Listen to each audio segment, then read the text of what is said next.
400 साल में पता नहीं कितने कटे कितने मरे, पर 480 साल में हमने उनको इंच नहीं बढ़ने दिया। हमारा क्या योगदान है ये भारत को धीरे धीरे समझ आएगा। इलाने देनी आपनी हलरियो हुलराए, कोई पूत सिखाने पालने मरण बढ़ाई माए। एक माँ अपने बच्चे को झूला झुला रही है छोटे से, तब उसको लोरी में सुनाती है कि बड़ा होके मर जाना पर धरती मत दे देना किसी। राजस्थान की बात आती है तो सबसे पहला ये आता है कि यहाँ वीरता।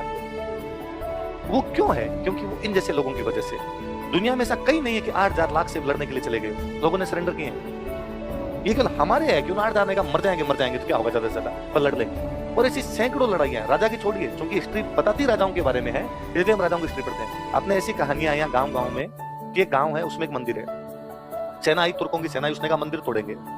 गांव के 27 लोग इकट्ठे हुए, सामने वालों की तरफ से 300 थे, 27 लड़ मरे उन 300 से। उनको यह था कि मंदिर के हाथ नहीं लगाना। 27 मरे, पर 27 ने मरते मरते उनके 90 मारे, बाकी वाले डरते ही भाग गए, मंदिर बच गए। हमारे यहाँ ऐसी लड़ाई है कि गांव के पास में तुर्कों की सेना जा रही है, उन्होंने रात को खाने के लिए गाय काट ली। इनको पता चला कि गाय काट रहे हैं अपने यहाँ की, 10 लड़के लड़ने के लिए चले गए, सामने वो 70 बैठे थे, तो वो 10-70 से जाके भिड़ गए, उनके 22 मारे, ये 10 लड़ते हुए मारे गए, बाकी वाले वहां से भाग गए। इसलिए जब जमशेद अपने राजस्थान में आया था, जमशेद अंग्रेज था, उसका अपने से कोई लेना देना नहीं था।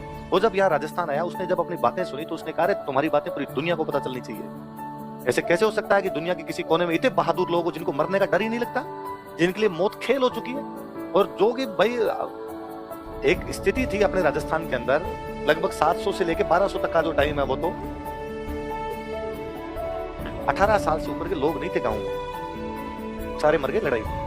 उसके बावजूद हर नई पीढ़ी तैयार हो रही है, फिर लड़ने के लिए जा रही है, हर नई पीढ़ी तैयार हो रही है, फिर लड़ने के लिए जा रही है, इस बात के लिए कि दुश्मनों को देश में नहीं घुसने देते, कि दुश्मन हमारे देश में नहीं आ जाए, हमारी दिल्ली पर कब्जा नहीं करते। 1192 में राजस्थान वाले लड़ाई हार गए, पृथ्वीराज चौहान हुआ, आगे हम पढ़ेंगे, मोहम्मद गोरी से तराइन के युद्ध में हार जाता है, और मोहम्मद गोरी कब्जा कर लेता है दिल्ली पर। कहां कब्जा कर लेता है? वो हमले करने लगे थे 700, कब्जा होता है उनका 1192। पहला उनका कब्जा हुआ था 712 सिंध, मैंने बताया था मोहम्मद बिन कासिम सिंध पे कब्जा करता है। अगला कब्जा कब होता है उनका? 1192। ये बीच में टाइम है 480 साल का। कितने साल का टाइम है?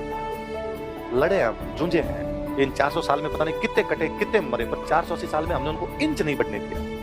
हम 1192 में तराइन हार गए, वो दिल्ली पे कब्जा कर गए, अगले 100 साल में तो तमिलनाडु चले गए। हमारा क्या योगदान है ये भारत को धीरे धीरे समझ आएगा यार। क्या लड़े, क्या कटे, क्या मरे। और तब मुझे सबसे ज्यादा गर्व तो हमारी महिलाओं पर होता है कि जब 18 साल से ऊपर के लोग नहीं बचे, पीढ़ी की पीढ़ी खत्म होती जा रही है, सारे के सारे लड़ने के लिए जा रहे हैं, वो महिलाएं कितनी बहादुर रही होगी, जिन्होंने ना केवल घर संभाले होंगे, ना केवल खेत संभाले होंगे, बल्कि पीढ़ी को तैयार और किया होगा। एक उस महिला को सोचिए, इसका पिता किसी युद्ध में मरा होगा, इसका पति किसी युद्ध में लड़ता हुआ मारा गया होगा, जिसका भाई किसी युद्ध में लड़ता हुआ मारा गया होगा, पति के भाई लड़ते हुए मारे गए होंगे, फिर भी अपने 5 साल के बच्चे को तैयार करती है कि जल्दी बड़ा हो, बदला लेंगे, तो 11-12 साल का हो जा, फिर तेरे को लड़ने के लिए जाना है। इतनी बहादुर महिलाएं थी।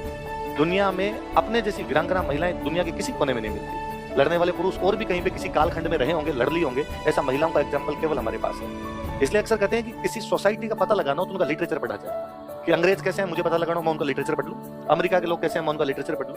आप दुनिया का कहीं का भी लिटरेचर पढ़ेंगे ना, तो महिलाओं की जब स्थिति देखेंगे तो महिलाओं के वर्णन कहाँ आता है, महिलाओं की जानकारी कहाँ मिलती है लिटरेचर? या तो प्रेम के मामले, किसी का प्रेम प्रसंग दिखाना है तो एक महिला होगी उसका, या सुंदरता के मामले, वो महिला इतनी सुंदर थी, ये थी, वो थी, इस प्रकार की बात। आप कभी राजस्थान का लिटरेचर पढ़िए, सबके अंदर बातें उस प्रकार की कि एक महिला ने अपने पति को कहा कि तुम जाओ लड़ो, तुम मर जाना, घर की चिंता मत करना, मैं घर संभाल लूं। एक महिला ने अपने भाई को राखी बांधते हुए कहा कि तुम मेरी रक्षा करो मत करो, देश की रक्षा करो। इसलिए वो अपना लिटरेचर है जिसमें दो हैं कि इलाने देनी आपनी हलरियो हुलराए, कोई पूत सिखाने पालने मरण बढ़ाई माए।